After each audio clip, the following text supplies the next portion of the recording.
60টা জিনিস মানুষ মরে যাওয়ার পরে তার কবরে পৌঁছতে থাকে।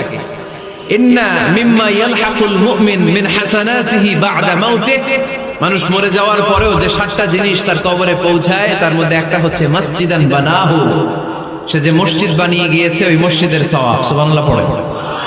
আপনি টাকা দিয়ে মসজিদ বানিয়ে দিলেন, ওই মসজিদে মুসল্লিরা নামাজ পড়ে, রোজাদাররা এসে ওখানে ইফতার খায়, তাহাজ্জুদ আদায়কারীরা তাহাজ্জুদ পড়ে, তাদের সওয়াবের কমতি হবে না, কিন্তু তাদের সওয়াবের একটা পার্সেন্টেজ সওয়াব যে ব্যক্তি মসজিদ বানালো তার আমলনামায় আল্লাহ ঢুকিয়ে দেয়। এজন্য বেশি বেশি মসজিদ বানাতে রাজি আছেন তো?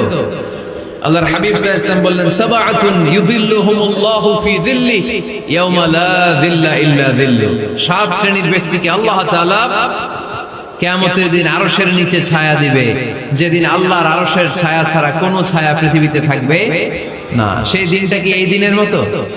কিয়ামতের দিনটা আজকের এই দিনের মতো হবে? 50,000 বছর হবে। এটা লেন্থ, এটা ডিউরেশন।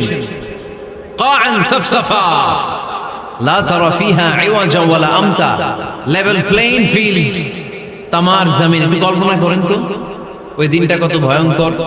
বাবা ছেলেরে চিনবে না ওই দিন, ছেলে বাবারে চিনবে না, স্ত্রী স্বামীকে চিনবে না, স্বামী স্ত্রীকে চিনবে না, পীর সাহেব মুরিদ চিনবে না, মুরিদ পীর সাহেবকে চিনবে না, নেতা কর্মীকে চিনবে না, কর্মী নেতাকে চিনবে না। হায় হায়, ইয়া নফসি ইয়া নফসি বলে কাঁদবে। সূর্যটা মাথার কাছে চলে আসবে, সূর্যের তাপে মাথার মগজগুলো গলে গলে নাকের ছিদ্র আর কানের ছিদ্র দিয়ে টপ টপ করে বেয়ে বেয়ে পড়বে। তৃষ্ণায় মানুষগুলো পাগল পাড়া, জিহ্বাটা বের হয়ে নাভি পর্যন্ত ঝুলতে থাকবে। সেদিন সবাই পাগলের মতো ছুটতে থাকবে, কোনো ছায়া নাই আল্লাহর আরশের ছায়া ছাড়া। আল্লাহর হাবিব বললেন, 7 শ্রেণীর ব্যক্তিকে আল্লাহ তাআলা আরশের নিচে ছায়া দিবেন।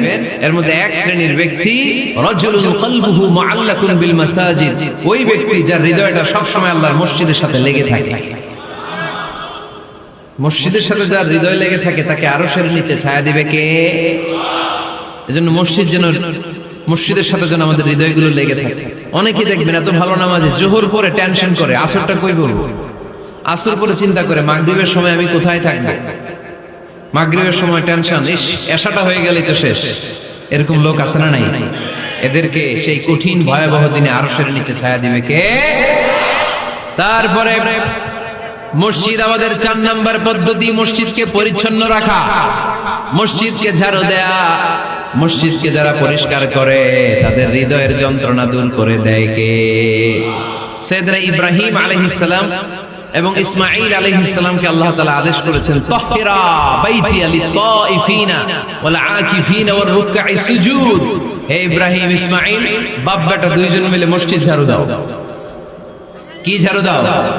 মসজিদেরি ঝাড়ু বড়দার ও কামারে হাত, শোনো আমার মুনাজাত। পড়েন, শোনো শোনো ইয়া ইলাহি আমার মুনাজাত, শোনো আমার মুনাজাত। পড়েন আমিন।